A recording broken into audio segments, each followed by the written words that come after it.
What up, guys? The Bench Buddies are back with my annual all 68 March Madness teams re-ranked heading into the tournament based on where I think they have a chance to win the tournament. Now, 1 through 68, let's get into it. In 68 through 61, you got all the 16 seeds and a few 15 seeds. Obviously, St. Francis, remarkable getting into the tournament with a losing record, winning the Northeast Conference, and getting a playing game against Alabama State at 67. All these teams more than likely will see their season end here after making the tournament. But the 16 seeds that are playing another 16 seed to get into the tournament, a few of these teams can walk away with a win when it's all said and done. 60 through 53, this is where you find some teams that could be pulling off an upset in a few days here. I think if you're looking at a team that could pull off an upset, I think could be UNCW. Very solid team out of the Colonial. Akron out of the MAC, they were heavy favorites all year in the MAC to come out and represent, and they did. They get Arizona, who's on red hot fire right now. And Akron, I think, can match up well with Arizona. They just got to stop Caleb Love. Troy out of the Sun Belt gets Kentucky. Kentucky, we don't know which Kentucky team you're going to see, and I think that could benefit Troy. I'm not taking Troy, but I think that could be a possible upset on the horizon. Grand Canyon as well, a very good mid-major team out of the WAC. Gets Maryland, who's also on fire. This team lost at the buzzer to Michigan in the semis of the Big Ten. They win that. They probably would have won the Big Ten. So Grand Canyon has a very tough matchup with Maryland. 52 through 45. Now, these are the better teams that I think could pull off some upsets here in that first round. Yale, especially against Texas A&M. Very good matchup for Yale. And the Ivy always comes out the first game and plays whoever they're playing. Very tough. It's always a close game down to the wire. So that's always something to take into consideration. Liberty has been a great team out of the Conference USA this year. They get Oregon, and I think that might be one of the most entertaining games of the first round, back and forth. High Point gets Purdue. Purdue has had struggles in the tournaments the last few years. High Point only has 5 losses this year. Played some very good basketball. McNeese at 49 out of the Southland Conference gets Clemson. I think that's a very interesting matchup. I think whoever wins that game could easily go to the Sweet 16. Now, UNC, obviously at 48 here, is the biggest question mark because some people don't believe they should have got in. I think they got in because, well, it's UNC over West Virginia.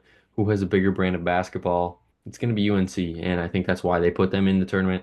I get they're in a play-in game, but they still made the tournament.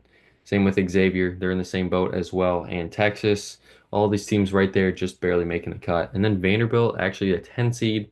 Very rare to see Vanderbilt into the basketball um, conversation and even football conversation at this point.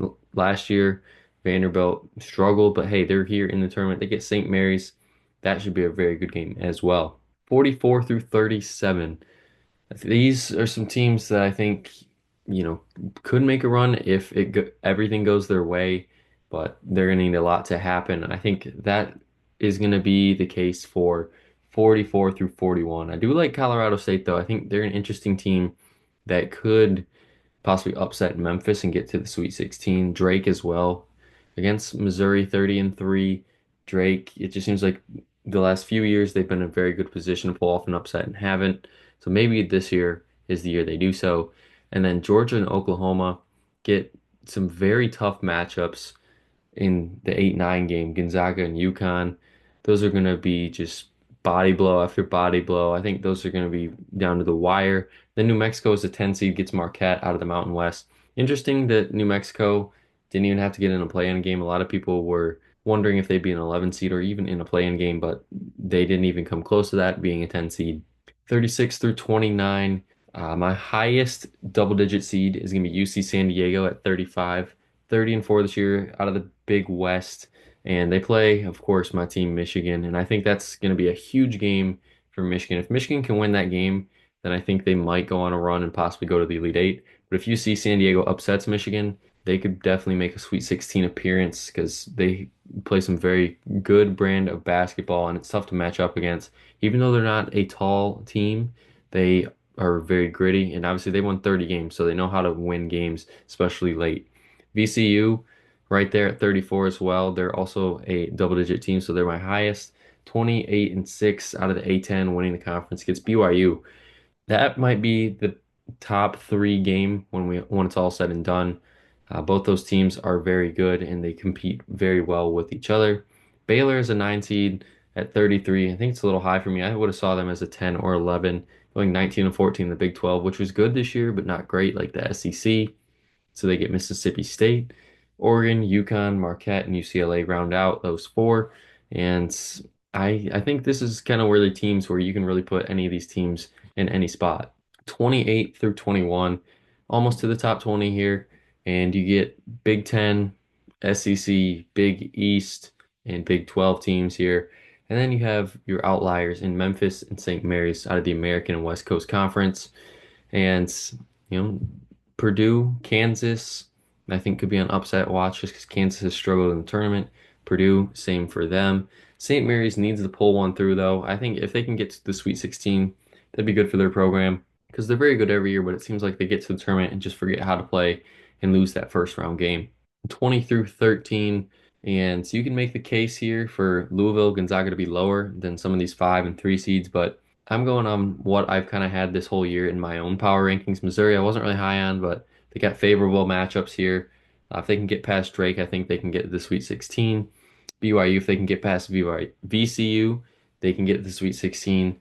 And Kentucky, I'm just not a fan. I think Kentucky's going to win this one, but then they're going to lose. It's just kind of one of those games where I think Kentucky this whole year, they've been really good one game, really bad the other. So I don't see them going to the Sweet 16. Wisconsin is a very interesting team to watch out for. I think they could make a deep run along with Michigan. Both of those teams should have their seeds flipped. A little bias involved, but Michigan winning the Big Ten, coming into the tournament on how they just free fall down and then deciding to win the Big Ten. I think this should be a little higher than a 5 seed, but that's just my opinion. Clemson as a 5 gets McNeese. I think that's well deserved for Clemson this year. Yeah, they played some really good basketball, only 6 losses, but it's the ACC. Duke was pretty much the only ranked team all year. Louisville out of the ACC as well gets Creighton. I think they could make a run. Gonzaga seems like a better team in my eyes when they are a lower seed because they got a lot less expectation on them to make a deep run, and I think that's what makes Gonzaga very scary. 12 through 5, you see all the 2 seeds and the rest of the 3 and 4 seeds here. St. John's starting at 5, 30 and 4 season. You know, if you're looking for a team that I don't think too many people are going to pick as a high seed to win it all, St. John's is going to be that team. Tennessee, Bama, Michigan State are probably going to be the top 3 teams that are picked that aren't 1 seeds. And then if you're looking for kind of a deeper seed to make a run and possibly win it all, I'd go Maryland and Iowa State. But Iowa State, with their guard out now for the whole tournament, that's a big blow for them. So they could also get bounced really quickly. So take that in consideration when building your bracket. But team I haven't talked about yet is Texas Tech. Texas Tech seems like they are built for this tournament. The way the bracket's set up, it works in their favor, at least to the Sweet 16. And if they can get to the Sweet 16, win that, go to the Elite Eight, I think that's a huge success for Texas Tech this year. They kind of were expected to be very good in the Big 12. They were all right, but here they are still coming in at 9 in my rankings. Then 1 through 4 is going to be a little different than the top overall seeds. I've been on Houston all year as my number 1 team, and I'm going to keep them there. 30 and 4 in the Big 12, a way better conference than Duke's. But what Duke did without Cooper Flag those last 2 games really showed to me that, yeah, Duke is a very complete team, so I have them at 2. And then Florida at 3 because they won the SEC, and Auburn at 4 because they've been probably the most consistent team, but have really struggled here in the beginning stages of March. Hopefully that trend doesn't continue here for them as we enter March Madness. But that's going to be it for my all 68 teams re-ranked and ranked. So we're going to go to the Sweet 16 next week. We're going to break down who got there, how they got there, and I'm going to re-rank those teams on who has the best chance to win it all. But until next time, the Bench Buddies are out.